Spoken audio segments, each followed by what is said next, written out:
Welcome to my TED Talk on why economist Milton Friedman sucks. If you're looking for a villain, have I got one for you. Now, Friedman's prosperity gospel didn't take hold overnight. Friedman first paid his dues by adding a scholarly veneer to Senator Barry Goldwater's presidential campaign in 1964. As he explained to the media, Goldwater's task was to stop the drift towards centralization and collectivism.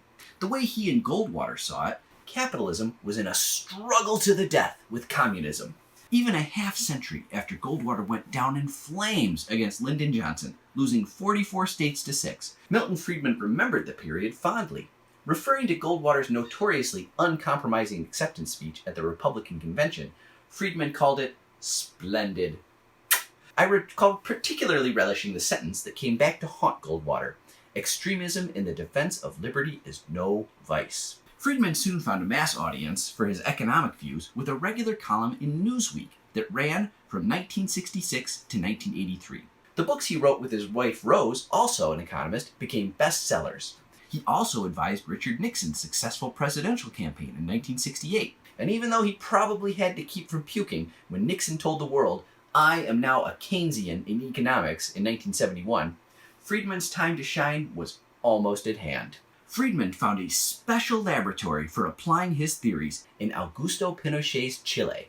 In the early 1970s, the Nixon administration ordered the CIA to make the economy scream. Nixon ordered the boys from Langley to help the military overthrow the popular unity government of President Salvador Allende, who was perceived as a threat to U.S. corporate interests. Wealthy Chileans had been sending their sons to study economics under Milton Friedman at the University of Chicago for years. After the coup, this group of Friedman's students, known as Los Chicago Boys, were ready to supply General Pinochet with free market policies and remake the country into the Friedmanite ideal. Friedman even made a trip to Chile in 1975 to rally the troops and convince Pinochet that his free market theories were the key to unprecedented prosperity. His prescription was for shock therapy, sweeping economic reforms as fast and as permanent as possible.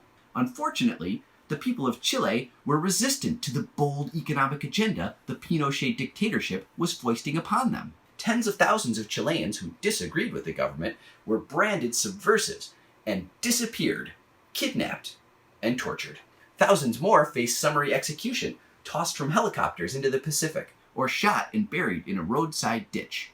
Protesters embarrassed Friedman during his Nobel Prize acceptance ceremony in Stockholm because of his association with the Pinochet junta. But this was all a brief bump in the road on Friedman's path to glory. The OPEC oil embargo, brought on by U.S. support for Israel in the Yom Kippur War in 1973, sparked recessions across the globe and massive inflation here at home. Even though accepted economic orthodoxy said that high rates of inflation should only happen during times of low unemployment, U.S. unemployment rates stayed persistently high as well. This created a phenomenon known as stagflation. As the 1970s wore on, the previous Keynesian economic orthodoxy was called into question. The old ways that had basically been in place since World War II weren't working anymore. And here was Milton Friedman, waiting for his moment, with a whole list of policy prescriptions to save the economy. Why, he had even predicted stagflation back in the 1950s. At virtually the same moment, President Ronald Reagan in the US and Prime Minister Margaret Thatcher in the UK both seized on Friedman's free market agenda as the answer to their economic problems. Slashing taxes on the rich, declaring war on labor unions, dismantling government regulations on business, and privatization seemed to work wonders for both economies. The market was freed from its chains. The stock market zoomed higher. Other countries noticed what was happening. And as Naomi Klein describes in Shock Doctrine, government after government embraced Friedman's advice given to Pinochet all those years ago, that it was a mistake to try to do good with other people's money. The invisible hand was working its magic. Friedman's free market theories became the new economic orthodoxy, and we have basically been living with his policies ever since. Tune in tomorrow when I describe the philosophy that powered Milton Friedman's work. Until then, please like, follow, favorite, and subscribe to my free Substack. Let's make them pay.